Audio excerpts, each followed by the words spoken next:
நான் தரேன்னு பேசுகிறேன். நேரில் கிரிவலம் போயிட்டு வந்ததுனால காலெல்லாம் ஒரே வலி. ஸோ ஒரு வைத்தியம், நல்லா ஹீட் வாட்டர் எடுத்துக்கோங்க நம்ம காலுக்கு ஏற்ற மாதிரி. அதில் ஒரு 1 டீஸ்பூன் சால்ட் ஆட் பண்ணுங்கள். அண்டு ஒரு 1/2 டீஸ்பூன் மஞ்சத்தூள். 1/2 டீஸ்பூன் போதும், 1 டீஸ்பூன் கூட போடலாம், பட் 1/2 ஓகே தான்.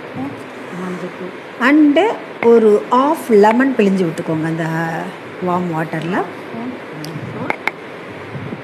வெதுப்பாக தான் இருக்கணும்னுலாம் அவசியம் இல்லை, கொஞ்சம் ஹீட்டாகவும் வச்சுக்கலாம். உங்களுக்கு எப்படி தேவையோ அதுக்கேற்ற மாதிரி வச்சுக்கோங்க ஹீட்டை. அண்டு நல்லா ஒரு 1/2 hour நம்ம காலில் ஊற வச்சிங்கன்னா, அதில் வச்சுட்டே இருந்தீங்கன்னா நமக்கு கால் வலி பறந்து போயிடும். இதில் நம்மளுக்கு 2 in 1. எப்படின்னா கால் வலியும் பறந்து போயிடும், அண்டு